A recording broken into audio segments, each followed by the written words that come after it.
My name's Chris. This is the One Great Work Network. I'm streaming live. Very excited to be here today to share with you my presentation called The Mind Control Spell.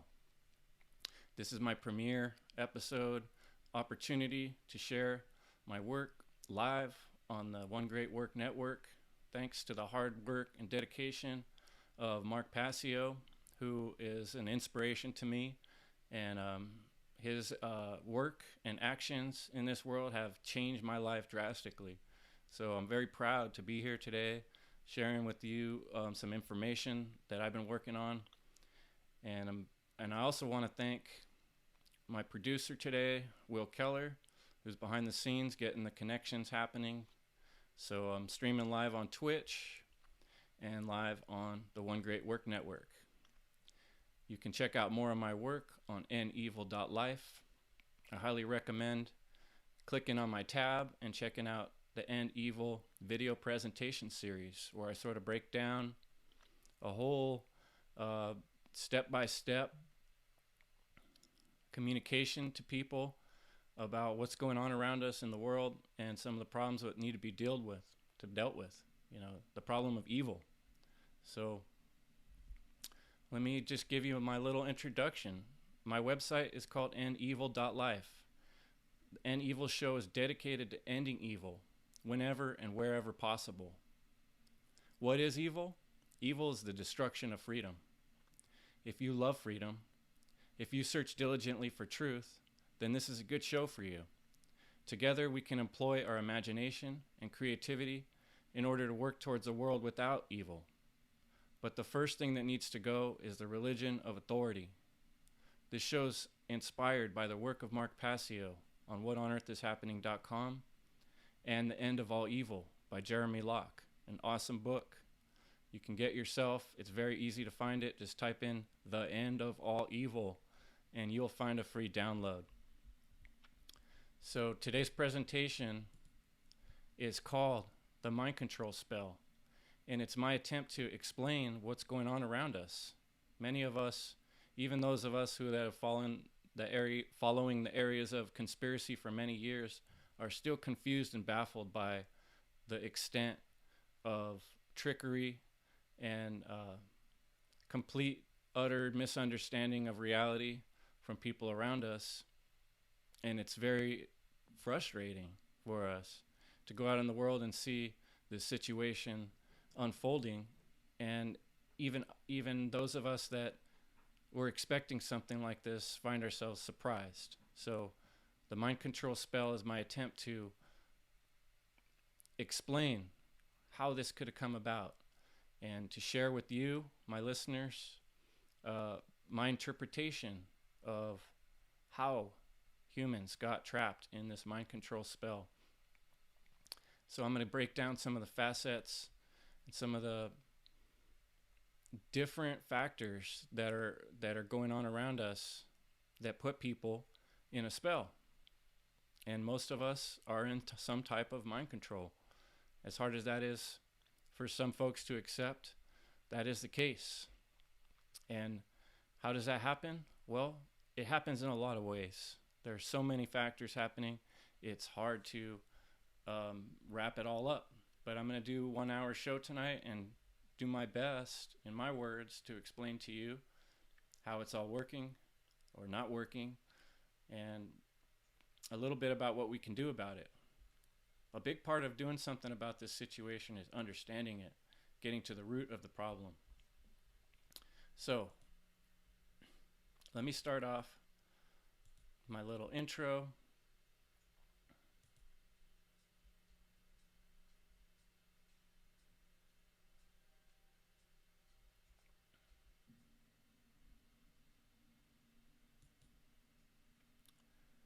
The mind control spell is a difficult topic. Most folks really don't want to accept that they've been tricked or that they're wrapped up in a difficult situation. But that is the case. We are in a difficult situation and we are wrapped up in a spell. So if you look at this little meme I'm sharing here, on slide 1, you see where it says, if you're this stupid, stay home forever.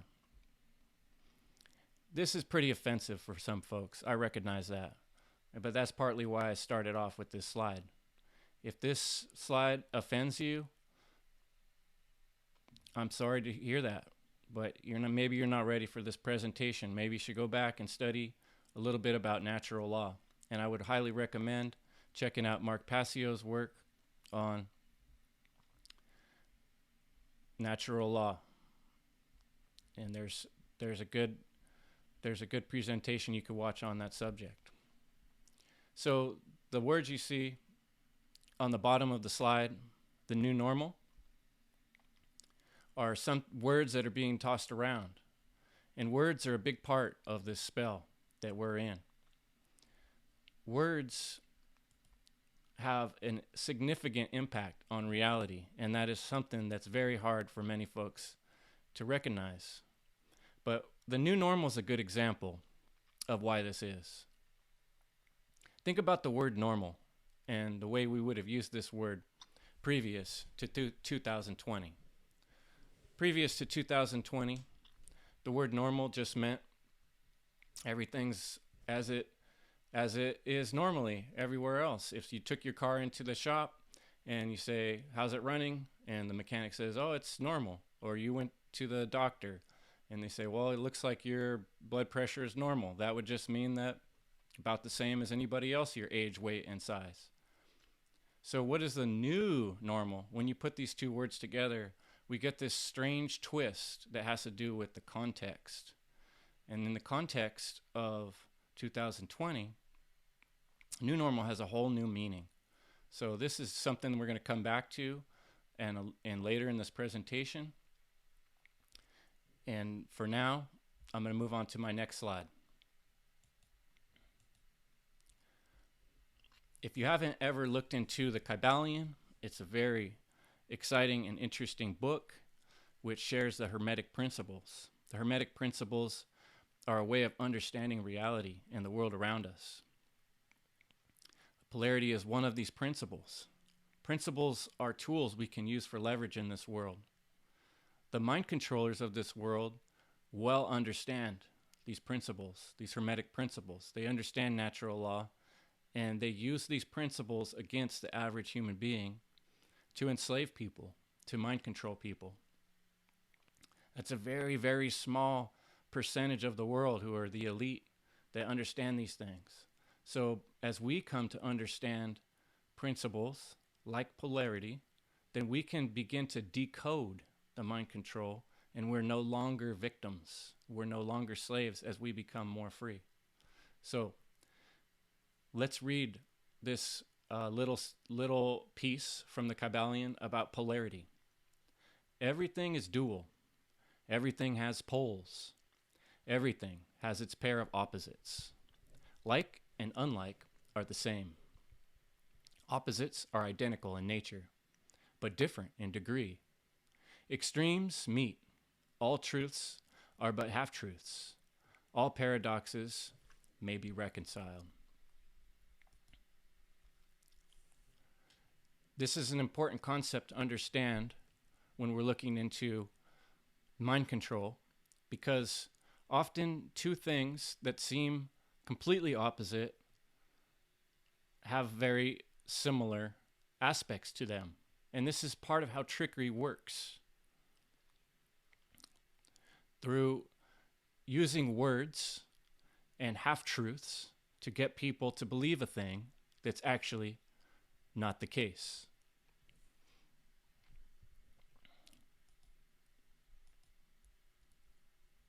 So let's look at the 0 card of the tarot, the Fool card. This is a good example of polarity, right? On the left, we see some descriptions of what we might think of when we deal out the Fool card. And on the right, we see sort of the negative connotations. I guess left or right depends on how you're looking at it. But on the one side, we see the words beginnings, freedom, innocence, originality, adventure, idealism, and spontaneity. These are the positive aspects. And then on the other side, we see the negative aspects: reckless, careless, distracted, naive, foolish, gullible, stale, or dull. So this is a good example of how one idea can have two opposing polarities to it. So the fool represents being new, being an open-minded, learning like a new human being into this world. You see the young man heading out near a cliff into the sunny day with the waves crashing nearby. This represents opportunity. This represents originality. And if we have an open mind, we can discover things. So with this type of mind, we can take in information like a child does and learn. However, on the other end of the scale, we can also become reckless or careless or distracted. I think at times we're all fools in this life experience. We all sometimes are new to things. We come across information we've never discovered before. We come across ideas we've never heard before. And we're forced to be the fool, to start from zero. And the question is, what type of fool do you want to be? Do you want to be the type of fool who's an adventurous and idealist? Or do you want to be the type of fool who's a gullible and careless and reckless? Well, 2020 is a good testing ground for what type of fool that you want to be. And around us, we see many people that are being naive, that are being gullible and reckless and careless. And this has to do with how we react to things, how we take in information, and what we do about that information. Now I'm going to share with you a quote. This is a quote from Aldous Huxley. Well, it's from his book, A Brave New World. Aldous Huxley's book, Brave New World, describes people being born in test tubes and raised with these listening to these recordings over and over, repeating, telling them what to think and how to be. It says, one believes things because one has been conditioned to believe them. I picked this out especially because of the word conditioned. Conditioning is a big part of how mind control works. Many of us don't recognize that we spent a lot of our lives becoming conditioned, but there are so many factors around us that have conditioned us to the point where people will accept lies as truth. And that is the toughest part for people to swallow.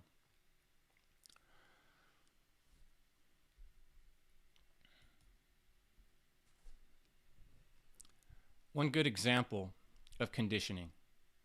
I recently met somebody who ran a marathon. A marathon is, I believe, 26 miles. Kind of blew my mind. I'm trying to imagine myself running 26 miles without stopping, or even with stopping a little bit. It still seems out of reach. When you ask somebody who runs a marathon, how do they run a marathon? They'll tell you by conditioning themselves. They don't start running that long all at once. It happens little by little. They run a few miles one day, a few more the next day, and they work themselves up to the point when they can run 26 miles. So conditioning is the slow process of preparing ourselves to be willing to accept a thing. So when we look into the idea of people controlling the minds of the mass public, it has a lot to do with conditioning. And that is how it works. Let's get a little deeper into some of the ways in which humans on Earth have been conditioned to accept lies. This slide says, energy flows where attention goes. I love rhymes, but this particular rhyme makes a really good point. Wherever we put our attention is also where we put our energy. Here's a good little test you can do right now. pick out two things in the room around you and try to look at them both at the exact same time. It's basically impossible. As humans, we have to focus on one thing at a time. The whole concept of multitasking is a little bit silly because really you can only do one thing at a time. Yeah, you can switch back quickly between two things, like me sitting here trying to quickly go back and forth between my slides and think about what I'm going to say next. But in actuality, we can only pay attention to one thing at a time. Now, the mind controllers of this world, the elite rulers of this world, those who choose to inflict slavery on their other human beings, understand this concept. And they're doing a very excellent job of keeping people's attention on what they want people's attention to be on. So if you're watching the regular news channels, or you're looking at the billboards, or listening to the radio stations, you're going to be hearing the same type of messages shouting out, almost like 1984, where the same face is on every screen. And it's become even more obvious in the last year, as everywhere we go, we see these warnings and signs about COVID or about mask wearing. These signs all around us are diverting everyone's attention and keeping everyone focused on fear. So this is a huge aspect and understanding that will help to free us from being mind controlled. If we keep our energy and our attention on things that matter, on things that are about nature and life and each other and our own communities and what really matters, then we're not so easily controlled. We're not so easily enslaved.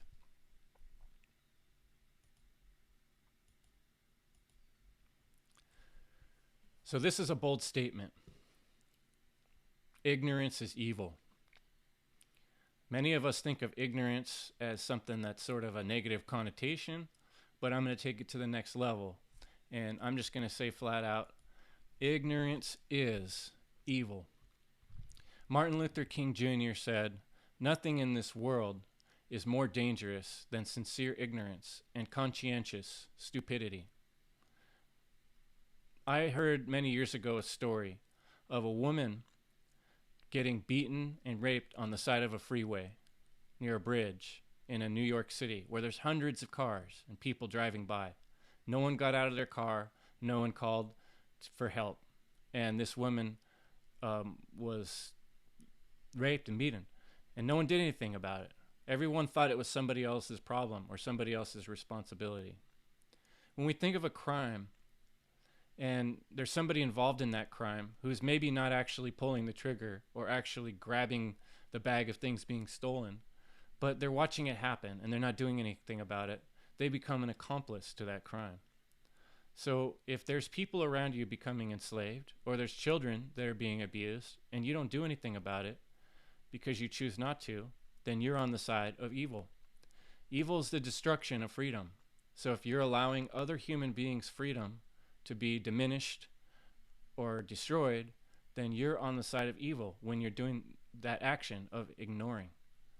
So what's important is to be conscientious and to recognize the importance of freedom, and not just your own personal freedom, but the freedom of all humans and the freedom of all people. And not only people now, but the future of other human beings. And freedom itself is really what we need to be concerned with, more than just humans. And that is my overarching concern, is that freedom itself is being more and more destroyed in our world. And one of the main reasons is ignorance. And people being distracted, like we talked about, in the case of where attention goes and attention flows.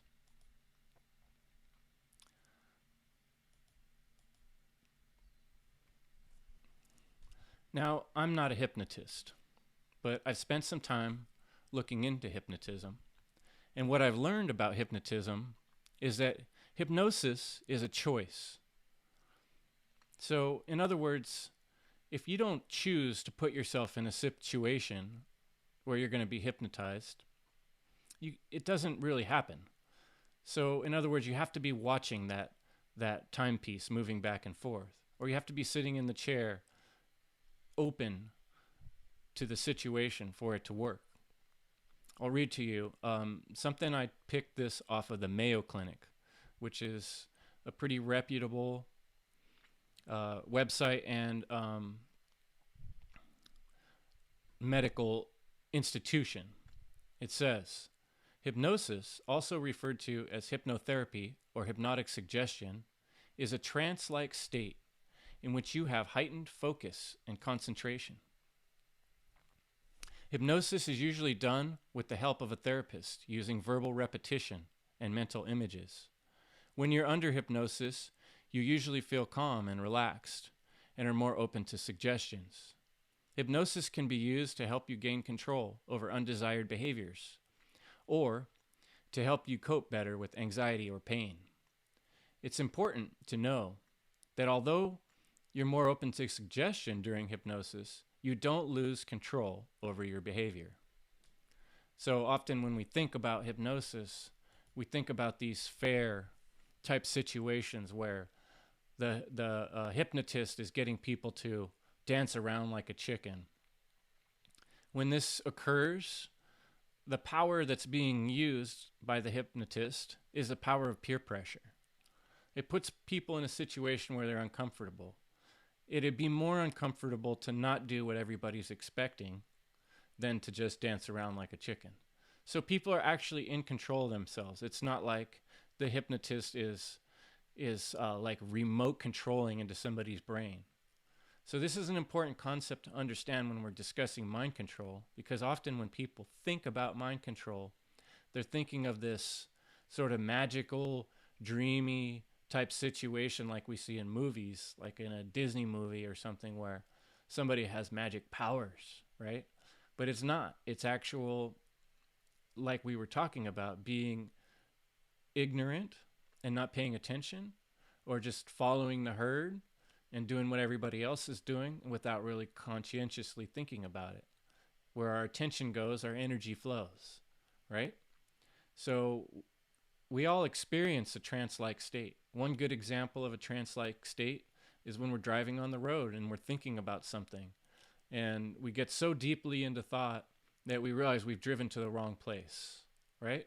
This is self-hypnosis. We get so deep in thought and so concentrated and focused and so into repeating the same thing in our mind that we lose our conscientious ability to see what's going on in the moment.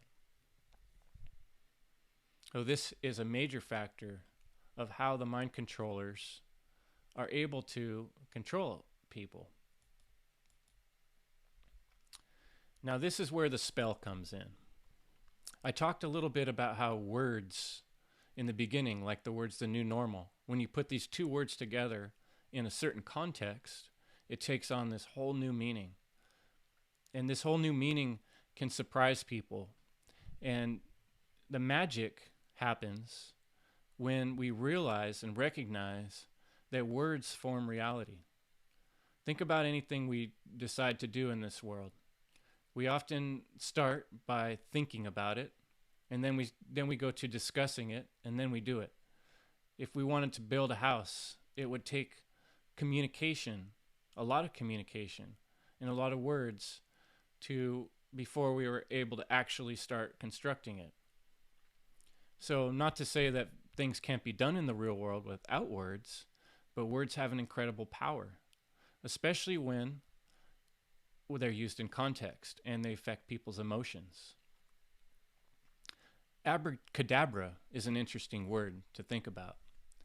The word abracadabra, the word is of Hebrew or Aramaic origin, being derived either from the Hebrew's words ab, father, ben, son, and ruach, hakadosh, Holy Spirit, or from the Aramaic avracadabra, meaning it will be created in my words.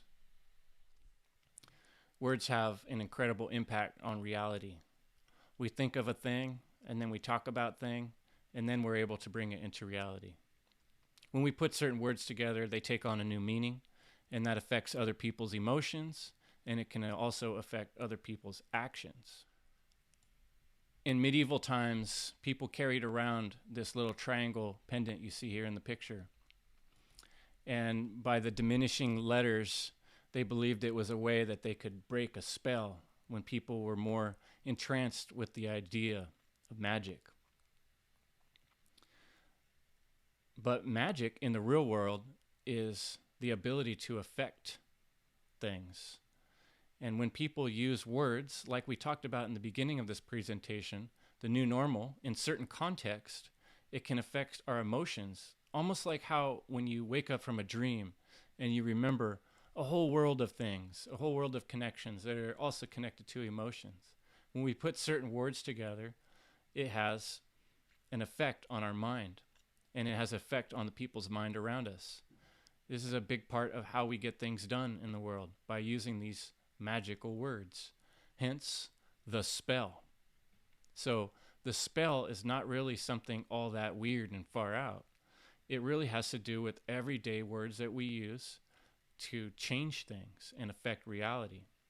So when we began to decode what the controllers are doing in this world, then we have a certain power to use our words to reconstruct our reality.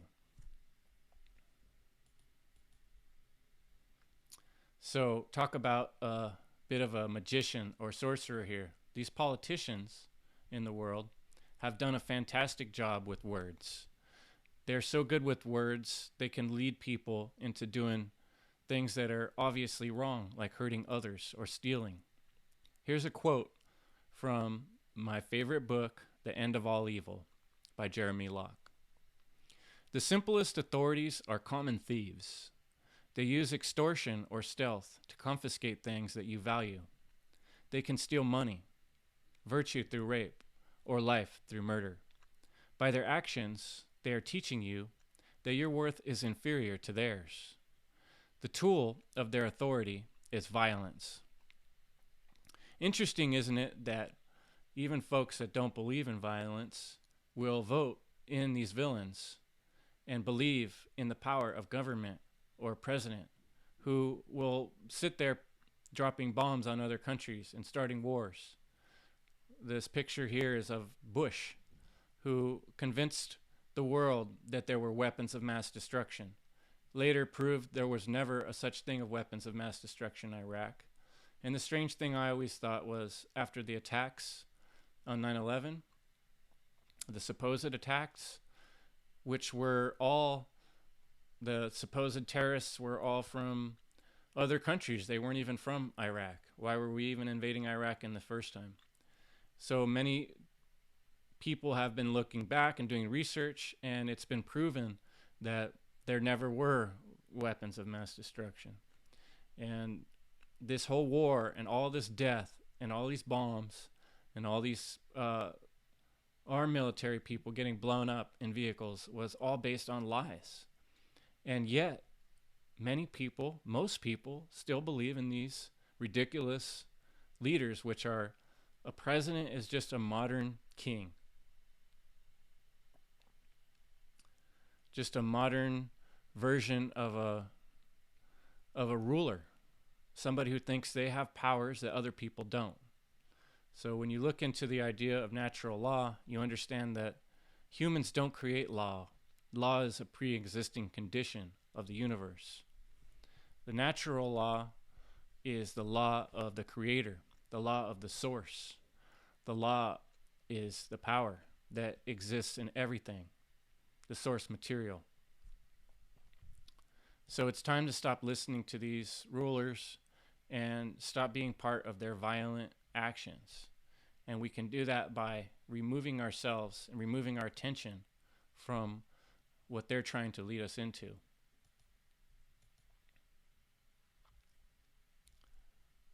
I'm going to share with you something from a book I recently read, a book by Larkin Rose, an amazing activist who has inspired me. His book is called The Most Dangerous Superstition. It says, in short, neither gangs nor cooperatives can ever become government unless the people believe that someone has the right to rule them. Likewise, once the people as a whole free themselves from the myth of authority, they will not need any revolution to be free. Government will simply cease to exist, because the only place it has ever existed is in the minds of those who believe in the superstition of authority. Again, the politicians and the mercenaries who carry out their threats are very real, but without perceived legitimacy, they are recognized as a gang of power-happy thugs, not a government. Often when I speak with folks on a personal level about the fact that we don't need government, they're in a state of fear. They say, how would we do things without government? It's hard for them to recognize that before we had governments, people lived. If they didn't survive, we wouldn't be here today. It's almost like a technology that's gone awry. If we didn't have pieces of paper and words, does that mean we wouldn't have a way to communicate? Surely people communicated before pencils were invented. Surely people had ways of getting things done before we had these things in place. And yet it's so hard for most to imagine a world without these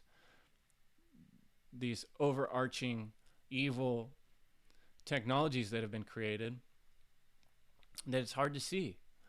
And this is the thing that we have to do to end evil, is to begin to imagine how we can go about doing things and communicating with one another without these types of control systems. So government is another one of the many facets of the way that people are controlled.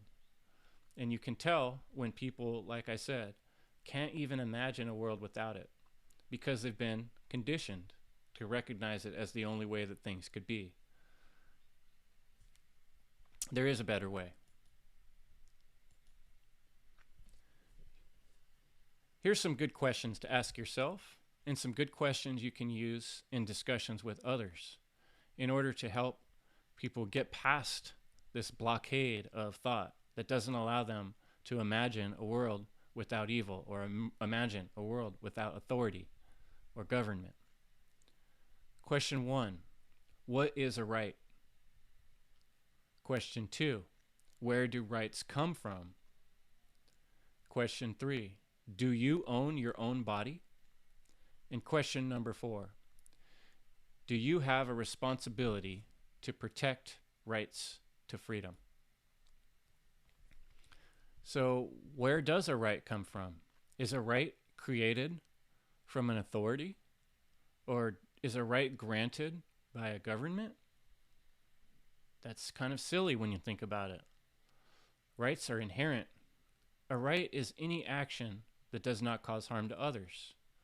We're born in this body, and it's just an inherent truth that when you come out of the womb into this world, you can move your fingers around, and you can move your eyes around, and you have the ability to move this body around. And we don't need anyone to prove that to us. We can prove it to ourselves in every moment. So a right is just using what we naturally have, the natural existence of what is. This isn't something that needs to be written down. This isn't something that needs to come from up high. It's something that we're born with. So rights come from source. Rights come from the universe, the creator, from God. You own your own body. That's yours. You're born inside of it, and you have the ability to move it around.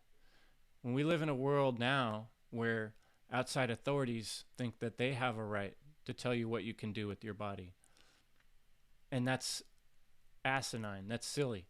It's gotten to the point now where people are telling you what to put on your face and whether you can breathe freely or not, or whether you can decide what goes into your body, telling you by force that you need to put something inside of your body, whether you want to or not. This is evil because it is defying the natural law of the universe, which grants us a right to be free, to use our own body, in our own mind. And this is where responsibility comes in. You have the ability to respond to things, like I described before, of all the people on the freeway watching a crime happen and not doing anything about it, expecting it to be somebody else's problem or somebody else's responsibility. You have a responsibility to protect your own freedom. That's called the principle of self-defense. You also have a right to protect the rights of other people around you. As being a human being, if you don't protect the rights to freedom of other people, which is the right to choose what you want to do or what you want to think, then you're also diminishing that freedom for everybody else by allowing authority to mandate or force people into doing things a certain way. You're part of the evil because you're breaking down the freedom for all and the future of all other beings. So contemplate on these questions, use these questions and conversations to help other people understand what freedom means, is the ability to choose, what you want to do. As long as you're not hurting others or harming others, you have a right to do whatever you please. That's the natural law. Let's look at some examples of the way people think about mind control. In the fictional world, when you bring up mind control, people imagine this Vulcan mind meld, like we see here, where it's Spock, putting his hands on someone's face and being able to go into their brain and actually manipulate and change things. This is kind of what I think many people think about from watching so many movies and television shows. And that's a big part of the distraction process that gets people conditioned to be mind controlled. When in actual reality, the way that mind control works is by fear. We can see here a picture of a police officer with his emblem on his hat and his star on his shirt, these symbols of authority and power. And here you are, or the person in the car sitting there feeling full of fear. This is how mind control actually works, using fear and using these systems of control to coerce you into doing things their way. It's a subtle trickery that's been going on for a long time, and that does not make it right just because it's been going on for a long time, and because many people accept it does not make it okay. In actuality, stealing is stealing. And when someone pulls you over and forces you to pay them for whatever their reason, that's a form of extortion. And if they're part of a group that all wear the same colors and the same shirts and the same symbols, they're a gang. And when a gang steals from an individual, that's called gang extortion. And that is a good example of mind control because it puts the average person in a state of fear, and it forces them to do as they're told when what they should do is defend themselves. So let's think a little bit more about mob rule. What do you think of when I say mob rule? Well, most people imagine pictures, as I've shown here, of like a gang of people on motorcycles, or these thugs with machine guns and masks. That's funny that masks used to be thugs, but now it's everyone. This is what we think of when we talk about gang mentality or mob rule. And this has been conditioned in our minds to think this way. When the truth is, what mob rule and gang mentality really look like is this. People all dressed up the same costume, all getting paid from stolen money that's been extorted from the average person. And what is scarier, really? Some small gangs that might even fight with each other, or huge gangs that are owned by one central source of elites who are mind controlling the public? When we look at the book or the movie The 1984 by George Orwell, we see an overarching control where one mob rules the whole world. And this is quickly where we're headed in the current situation, where we see scenes like this in every city, even in the United States, which was formerly thought to be a free country. But now we can see how the military can march in at any moment, and the police officers are very much like a military unit, quickly coming in and treating the public as if they own them, like slaves. And that is the situation we're in, is a situation of slavery because we accept mob rule and gang mentality.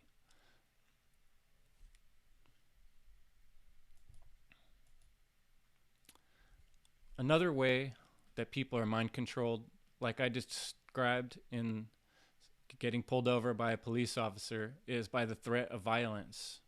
This is what I'm going to call rule by fear. When you see the cops marching down the street throwing smoke bombs, or when you see a picture of a jail cell, it puts fear into your mind and your heart. This is the threat of violence. If someone was really good, on the side of good, why would they need to threaten others with violence? Why would they need to instill fear in other people's mind? If there were people just doing what they want to do from day to day, making dealings, trading, doing their work, they don't need to threaten one another. They don't need to rule others by fear. This is only done by people that want to enslave other people. And these things need to be done away with. If we want to have a world without evil, then we would have to not accept those who choose to threaten others with violence and those who choose to rule by fear. It was a hard thing for me to really accept when I came to realize that jail itself is not a good way to deal with problems. There are better ways. There are more creative ways. They are going to require using our imagination. These changes aren't going to happen overnight if we wanted a different world without evil, but it's going to start by us recognizing the truth of what's going on. When we really look at what these words mean, like violence and fear and rulership, we can look at these pictures and retrain our brain to understand what these words actually mean. Look at the power of words. We were taught the opposite of this in school and growing up. We were conditioned to look at these words and look at these pictures as meaning basically the opposite of what they are, which is why I brought up the important concept and principle of polarity in the beginning of the slideshow. Now you can see how that works. And in 2020, a whole new type of mind control is employed. In every grocery store, in every shopping center, pounding out of every gas station speaker, we have this repetition and focus on prevent the spread, wear your mask, stay 6 feet apart. All these type of propaganda are putting fear into people's minds. I'm not saying that there's no such thing as a virus. I'm not saying that at all. However, why do we have to use fear to convince people to be careful? And how do we know that these pre-made solutions actually work? Because for many of us, when we think common sense, none of these prevention methods actually make much sense. What would make more sense to deal with a situation with a virus or a sickness is to get ourselves feeling really healthy and work together on doing more exercise and getting more sun and spending more time with other human beings and laughing and being in a state where we're not in fear, because a state of fear puts you in a place where your immune system is compromised. But using repetition and focus is one of the tools of the mind controllers. And this is one that's become very obvious. And we would all see it if we were not so conditioned to accept this as being normal. Like I said, the new normal is a contextual word spell that allows people to fall for the opposite of the truth, which is the situation we're in. Another way that people are controlled in this world is through their health, through their ownership of their health. I used a picture here of all these pills because it's the perfect look at. They look like candy. They look yummy, right? Every commercial on television for pharmaceuticals is always telling you to go tell your doctor what pill you need, right? A simple solution to all your problems. Here we have it. And the scary thing about that, when you think about it, is that one pill leads to another pill, and that pill leads to another pill. And the corporations who are pumping out these pharmaceuticals are making money off of every pill that's sold. So does a corporation have a heart or a soul or a mind? Does it really care about the individuals? Does it really care about their health? Or does it care about owning their health? There were times before we had pharmaceutical companies and all these pills and vaccines, and people survived using herbs from the forest or shamans or working together. And maybe you might think people didn't live long, but there's stories in history of people living well over 100 years, and places in the world like Okinawa where people have never been to a hospital and never ever used a single pill. It's possible. This is conditioning that allows us to think that we need these things. And I'm not saying there aren't any good inventions. I'm not saying there aren't a such thing as good modern medical devices. However, what we need to recognize is that there is an overarching control system in place that wants to own your health. And that's part of the slavery that's keeping people in the state they're in. One of the oldest institutions that's holding people back from being free is known as the Prussian Education Citizen Training System. Many people don't know that the modern schooling system here in America was brought here from what was formerly known as the Prussian education, which was a citizen training system designed to teach people how to be the perfect citizen and to follow orders. We can see the hats of the graduates. The squares is an important thing to notice here. Even the symbols that are used in school are part of a subversive system of indoctrinating people into following orders, into staying inside of the box. Why is it so important for children to stand in lines? I ask you this. Why? Does standing in a line really promote education? No, it promotes being obedient and doing as you're told and preparing to follow orders. And I'm not saying there aren't good teachers in the world. Many of us have been affected by awesome people who put their hard work and energy into trying to teach others. But the system itself was created by people that are trying to mind control the public and create the perfect citizen. So this is another of the many ways that people became conditioned to fall for these modern tricks. Another big one is religious dogmatic belief systems. And this goes back to what I was talking about with the polarity. Inside of every religious system, there's truth, the importance of love, the golden rule, that everything we do matters.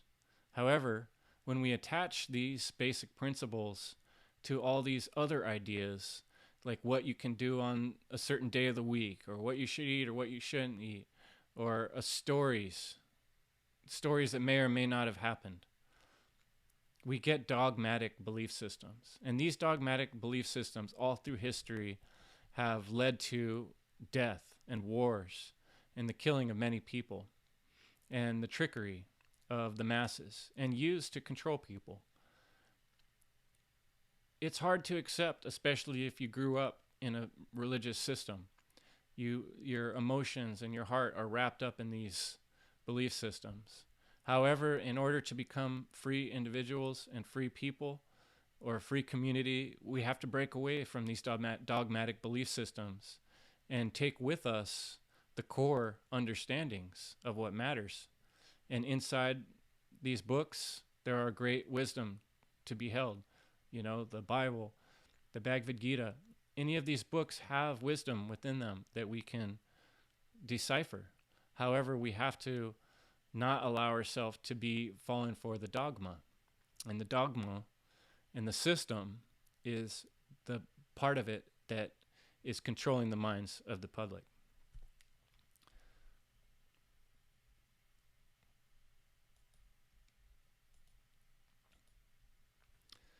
In the modern day and age, we're dealing with constant distractions. There's screens all around us. Anyone who's a parent is constantly battling with how to get their kids off these screens and into the real world. This is sort of a more recent development in the last 20, 30 years, but even since the TV, we've had this issue of constant distractions. And this goes back to what I talked about hypnotism and where energy goes, where energy flows.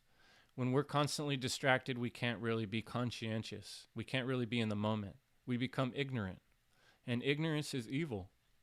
So if there's something important going on outside your window and you're distracted and you're watching one of these screens or playing a game, and outside your window somebody's being beaten or robbed, and you don't have the ability to respond, you're not being responsible. You're being distracted and you're being ignorant. And that is evil. Evil is the opposite of good. It's the destruction of freedom. So we can see there's so many ways that the controllers of this world have chosen and used and employed over the years to condition us to be distracted.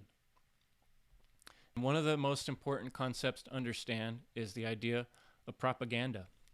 Propaganda is a tool that's used before every war. Before the weapons ever come out, the propaganda comes out first. Here we see a bunch of people holding a sign that says, "The CIA owns everyone of any significance in the major media." And that was said by a former CIA director, William Colby.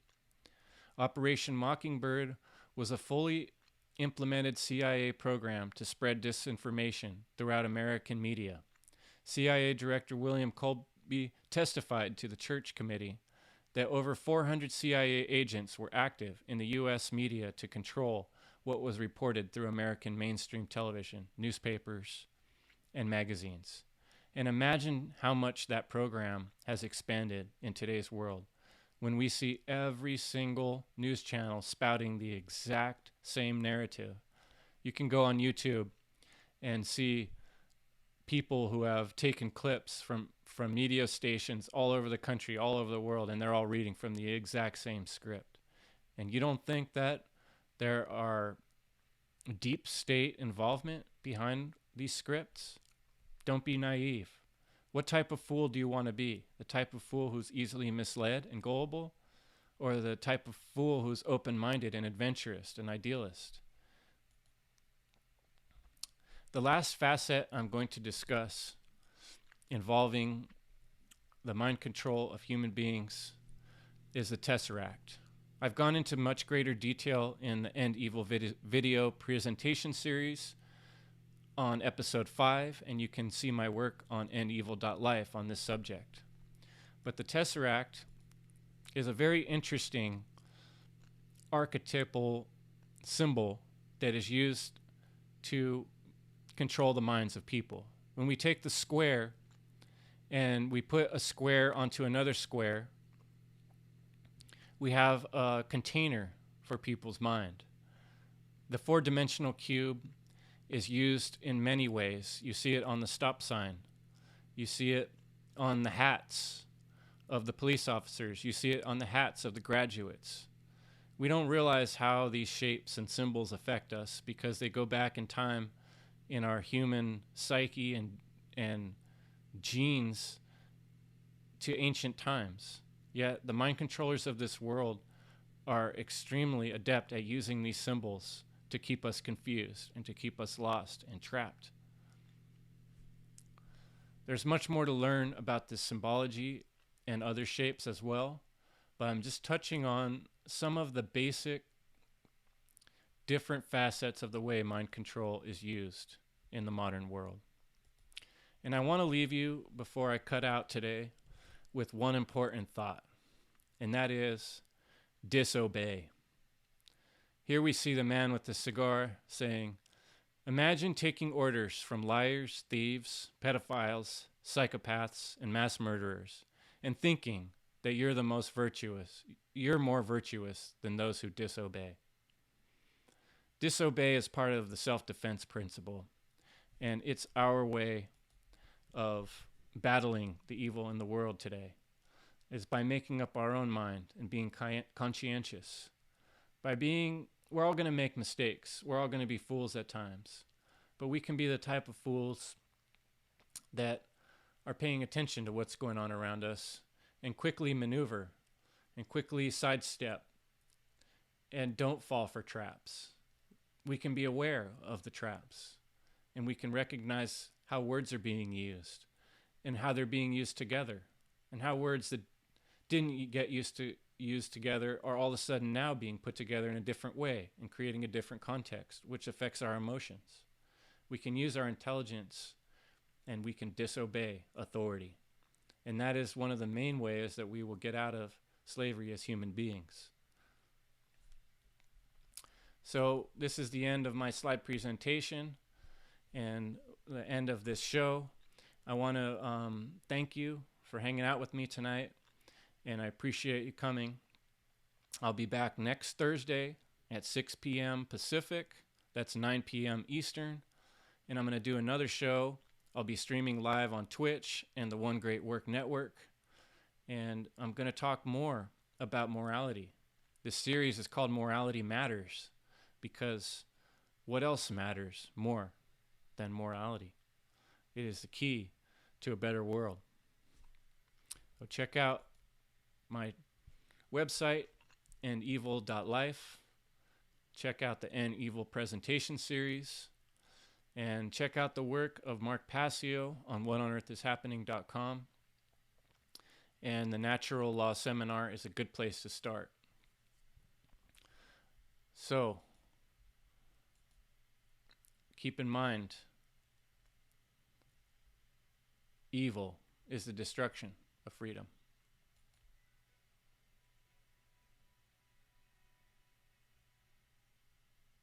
Have a good night, folks. Thanks for coming.